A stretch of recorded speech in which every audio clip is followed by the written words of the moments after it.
Hey fifth graders, I'm here to talk to you about lesson 130, which is your next lesson in math. We are doing this on Wednesday and Thursday. Just like last time, I'm giving you one worksheet and you have 2 days to do it. So kind of spread it out if you want to. Since we are starting it on Wednesday, we will do a no green. So no green on the whole worksheet. It is a division of fractions review. So it's nothing new, but it's all the different ways that we learned about how you can divide fractions. I'm going to do a couple examples with you on the board, and then we're going to go over some other things with fractions, with multiplication and subtraction. Okay. So since you can see my video, but I can't hear you talking back or anything, I still want you guys to be trying to answer the question before I say the answer. Now, I know I talk fast. I will try to slow down so that you guys are thinking of what the next step would be before I say it. That's the best way to make sure that once you start on your worksheet, you actually know what to do next. Okay, so here we go. This is an example of a mixed number divided by a mixed number. So right now you should be thinking about what you want to do for step 1 before I say it. Okay, hopefully you thought of this. You want to change this mixed number into an improper fraction, and you want to change this mixed number into an improper fraction. That's step 1 on something like this. So 7 times 3 plus 1, that would be 22, over 3. I am going to keep it with the division sign for now. I know some of you guys might be getting so good at these that you can do this next step in your head and flip it, but I want to show all the steps for you guys. So let's do this one. Change this into an improper fraction. 1 times 6 is 6, plus 5 is 11. So we're at 11 over 6. I'm still at division right now. Now I'm ready for keep, change, flip. So this is my keep. 22 over 3. Change. I'm changing this into a multiplication sign. And now I'm flipping or inverting the 11 6. Now it's going to be 6 11ths. I'm going to make a little line there so I don't get... Okay. Can I cross cancel at all? Hopefully you're saying yes, you can. 1 and 2. Can I cross cancel here? Yes, I can. 1 and 2. Wow, that's going to be pretty easy when I multiply across. 2 times 2 is 4. 1 times 1 is 1, and we know that 4 over 1 is just 4. So 7 1/3 divided by 1 and 5 6 equals just 4.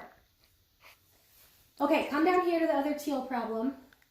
We're going to do this one next. Okay, this is an example of a fraction divided by a whole number. So right now I want you to be thinking about step 1. Before I say it, what would you do first? Okay, you're just going to drop down your 8/9, that's already a fraction. And I'll go ahead and show all the steps. Put 12 over 1. I know that some of you guys might do that part in your head. Then we're going to keep, change, flip. So keep the 8/9, change into a multiplication sign, and then flip. Now it's 1/12 instead of 12 over 1. Okay? Next, we're going to cross cancel if we can. 8 and 12, yes, I can. I can divide them both by 4. So 4 goes in 8 twice, and into 12 3 times. Okay, when I multiply across here, 2 times 1 is 2. And what's 9 times 3? Hopefully you're saying 27. So 2 27ths. I cannot reduce that anymore, so that's my answer. 2 27ths. Okay, so that's just an example of a couple of the ways that we learn how to divide fractions. When you're doing the worksheet, if you have any questions, please call me. I am here, available. My phone's in my hand. I'm ready every day during school hours to answer your questions if you have any questions. So you can call me and ask me if you can't figure one out. I'd love to help you. We're also going to be doing a little bit with multiplying fractions, just making sure you remember how to do that, and subtracting fractions, which I actually think is sometimes more challenging than the division or the multiplication. So I wanted to go over that with you as well. Okay, so when you're multiplying, there's no flipping involved. You have to keep what you have. But you're going to have the same first step, which is just to make them into improper fractions. So 1 2/3 times 3 3/5. Step 1, let's make them into improper fractions. 1 times 3 plus 2, so 5/3. Times, make that into an improper fraction, that would be 18/5. Can I cross cancel? Hopefully you're saying yes. Those are 1s, and this is a 1, and that is a 6. Okay, multiply across.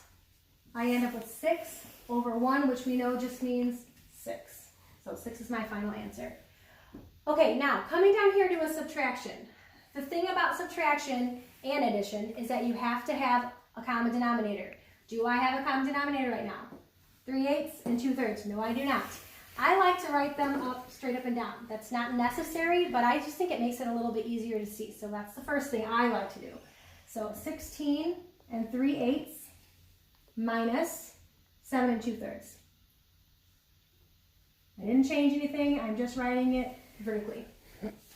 Okay, now I want to make common denominators. So when I'm looking at 8 and 3, what is the first number that works for both? Hopefully you're saying 24.